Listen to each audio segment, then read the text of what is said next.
का जो पूरे देश में काम करता है इलेक्ट्रिक व्हीकल्स के लिए चार्जिंग स्टेशंस का, आज उसके द्वारा का ग्रीन कार्निवल कार्यक्रम यहाँ पर आयोजित किया गया। इसमें एक जो इलेक्ट्रिकल व्हीकल्स की रैली उन्होंने यहाँ निकाली और एक कार्यक्रम का आयोजन किया है। आज देश को क्या पूरी दुनिया में जिस तरह ग्लोबल वार्मिंग का दौर चल रहा है, उसके लिए उस ग्लोबल वार्मिंग से बचने के लिए दुनिया में और देश में अनेक तरह की पहल की जा रही है कि पूरी दुनिया को एनवायरनमेंट को बचाना है, क्योंकि एनवायरनमेंट बचेगा तो ये जो मनुष्य का जीवन है तभी वो बचेगा, अनेक बीमारियों से बचेगा। तो उसके लिए दुनिया में प्रयत्न चल रहे हैं और आदरणीय मोदी जी की सरकार ने भी इसमें बहुत इनिशिएटिव लिए हैं। जैसे आप जानते हैं COP26 में आदरणीय मोदी जी ने दुनिया के प्लेटफॉर्म पर ये कमिटमेंट था कि 2030 तक हम भारत में टोटल जो हमारी ये जो एनर्जी है उसका 40% हम ग्रीन एनर्जी पैदा करेंगे। और मुझे बताते हुए खुशी होती है आदरणीय मोदी जी के नेतृत्व में जो टारगेट 40% ग्रीन एनर्जी का हमको 2030 में प्राप्त करना था, वो हमने नवंबर 2021 में ही उसको अचीव कर लिया है। और मोदी जी सरकार का एक कमिटमेंट है, ये संकल्प है कि 2070 तक हम भारत को जीरो कार्बन करेंगे, यानी पूरा ग्रीन एनर्जी पर हम भारत को लेके आएंगे। और उसके लिए ये उसमें एक बहुत बड़ी भूमिका जो ई-व्हीकल्स है ये निभा रहा है। और अब धीरे धीरे भारत के लोगों का रुझान ई-व्हीकल्स की तरफ बढ़ रहा है, क्योंकि जो भारत का भारी उद्योग मंत्रालय है उसने इसको प्रमोट करने के लिए FAME 1 FAME 2 स्कीम लेके आए।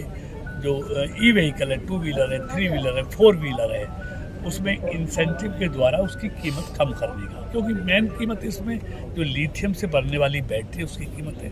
धीरे धीरे उस पर भी मैं समझता हूँ बड़े बड़े हमारे जो टेक्नोलॉजी है हम वो लेकर आ रहे हैं, उसकी कीमत धीरे धीरे कम हो रही है। तो ई-व्हीकल की कीमत भी धीरे धीरे कम होगी और हमारे जो ग्रीन एनवायरनमेंट है, क्लीन एनवायरनमेंट के लिए ई-व्हीकल्स में बहुत बड़ी भूमिका निभाने वाला है। फरीदाबाद के लिए कितना ज़रूरी, क्योंकि सबसे प्रदूषित शहरों में आता है। देखिए सिर्फ खाली फरीदाबाद ई-व्हीकल से प्रदूषण समाप्त हो जाएगा ऐसा जी, इसमें जन भागीदारी करना पड़ेगा, सब लोगों को इसमें सहयोग करना पड़ेगा।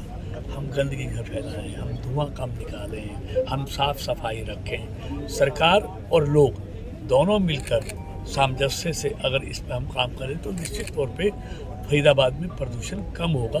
सरकार अपनी तरफ से निरंतर उसके प्रयास कर रही है। सर, इसके अलावा एक राजनीति से सवाल है।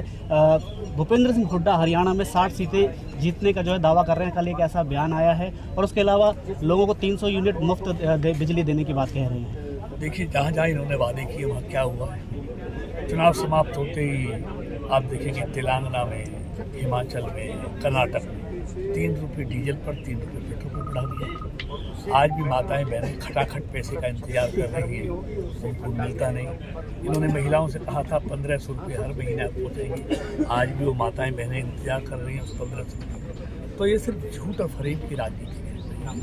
ये लोगों को गुमराह करते हैं, लेकिन लोग इनके गुमराह नहीं आ रहे। इसलिए तीसरी बार 1962 के बाद पहला मौका है जब मोदी जी के नेतृत्व में तीसरी बार देश के लोगों ने एनडीए में मोदी जी में विश्वास जताया है। आने वाले विधानसभा चुनाव के बारे में क्या कहना चाहेंगे? तो बीजेपी जो है कितनी सीटें जीतेगी? लेकिन निश्चित तौर पर हमको पूरा भरोसा है कि जैसे देश में तीसरी बार मोदी जी के नेतृत्व में एनडीए की स्पष्ट बहुमत की सरकार बनी है, ऐसे हरियाणा में स्पष्ट बहुमत की बीजेपी की सरकार बनेगी। ये होने वाला है। इनेलो और बीएसपी का जो गठबंधन हुआ है, इसके बारे में क्या कहेंगे? देखिए ये लोकतंत्र है, कौन किससे गठबंधन करता है हमको उससे क्या लेना, वो उनकी पार्टियों का मामला है। लेकिन मैं इतना जानता हूँ लोगों का